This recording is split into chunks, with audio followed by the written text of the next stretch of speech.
Wanderlieb ich für mein Leben, lebe eben wie ich kann. Wollt ich mir doch Mühe geben, passt es mir doch gar nicht an. Dear Diary, I know what you are wondering. You want to know why I'm always sitting in my cave. The act of sitting is in itself a most interesting occupation.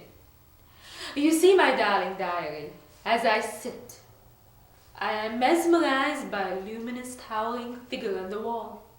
This figure has an unusual ability in hypnotizing me. I gaze at this mysterious being for hours. It fulfills me, and I could even feel the pain in my joints dissipate. It once held its hand out towards me, tempting me to join its world. I was ecstatic. But just as I extended my hand to touch it, the figure vanished. I looked out of my cave and noticed that the sun had set. In fact, each time the sun would set, this figure would disappear. I soon began to equate this figure to the sun, and concluded that a figure such as this had to be some kind of godlike being, for it was related to the sun in a most mysterious way. I often wondered if others could see this figure, but I never dared ask. After all, how could I explain to any normal human being the irresistible magnetism I felt for this figure? It must be kept secret.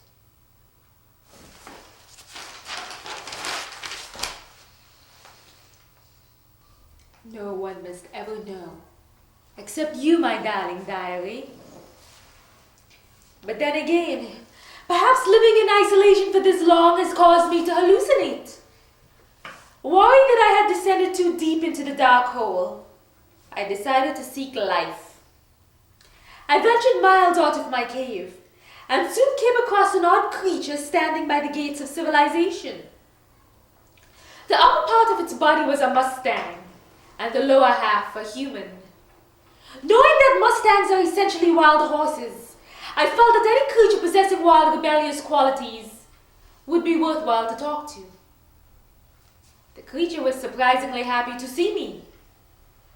"Perhaps we can go hunting for food," suggested the half-mustang, half-human creature.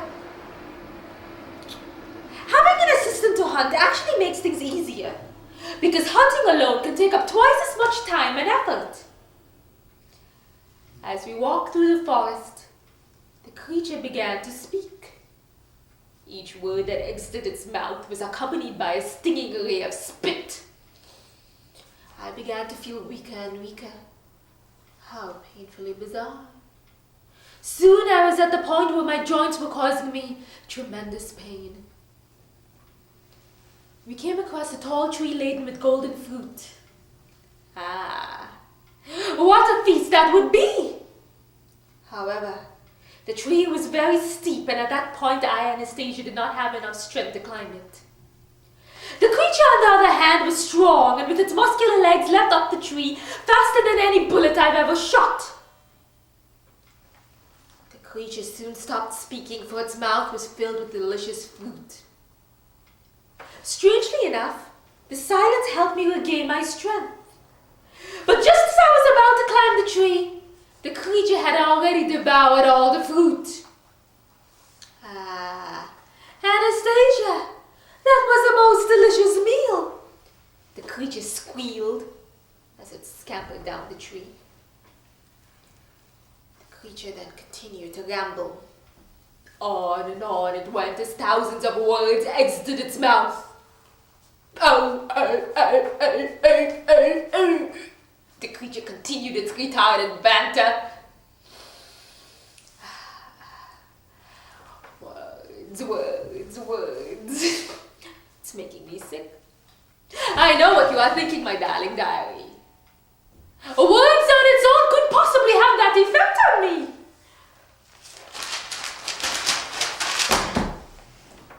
Perhaps it's not the words, but a particular combination of words. Could this just be an unfortunate coincidental pairing of words? Highly unlikely. Is there such a thing as a good combination of words as opposed to a bad combination of words? Yes. Is it the creature's fault that its sentences fit perfectly well into the civilization that I, Anastasia, was completely disinterested in? Well, of course it was. Not only that, but each globule of spit emitted during this banal conversation was hitting me with the most painful velocity. The physics of this pain was oh so indescribable.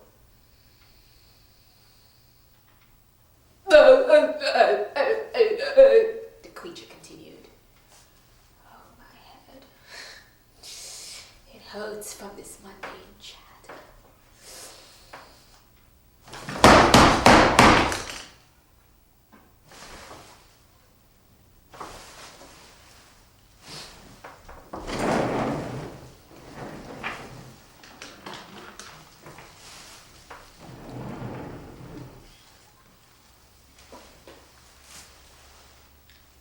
Eventually, we approached a small pond surrounded by snakes.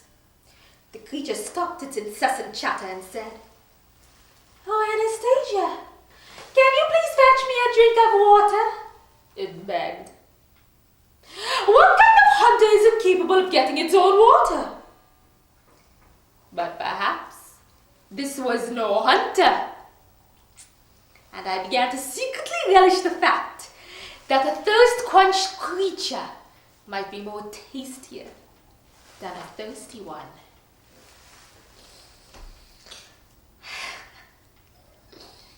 I successfully fought off the snakes and brought back water for us. Oh, Anastasia, thank you for the water. You seem so nice and composed. I like that. That and your raw physical beauty, remarked the half mustang, half human. Funny how a restrained, numb version of me is oh so likable. I, Anastasia, was now not only getting very, very angry, but I also was getting very, very hungry. Anger and hunger is a deadly combination. If this creature was incapable of hunting, incapable of words, then what could it possibly be good for?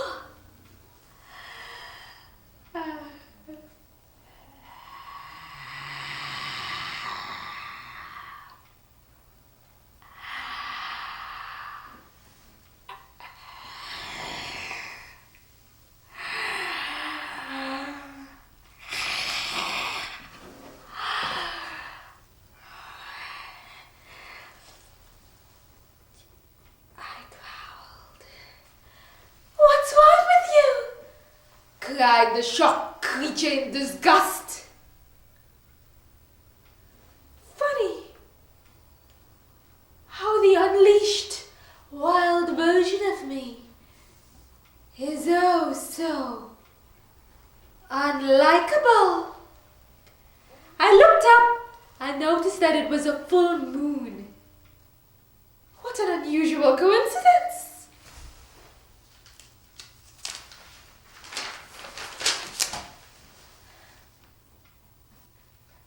Feeling the real Anastasia coming alive within me, I pounced on the creature. Destroying something useless comes so naturally to me. The flesh just melts in my mouth.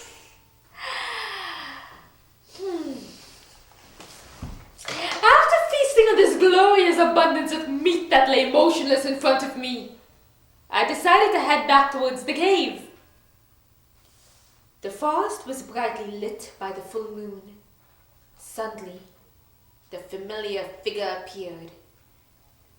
I was mesmerized all over again. "Who are you?" I cried. Of course it did not answer. "But you see my darling diary." I expect no reply.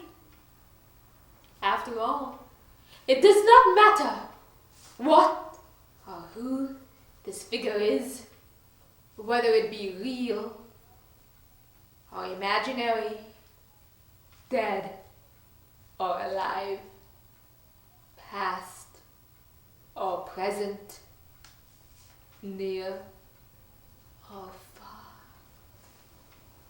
The one thing I did know was that this figure was magical, and as I bathed in its godlike presence, I could feel it crawling through my veins, and I felt whole again. Anastasia.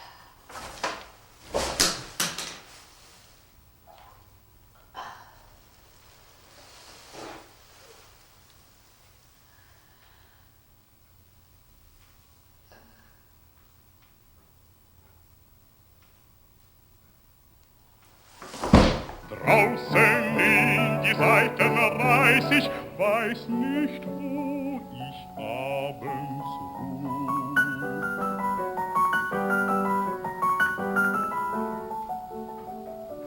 Manche Schöne macht wohl Augen, meinet, ich gefiel ihr sehr, wenn ich nur was wollte taugen, so ein armer Lump nicht wär.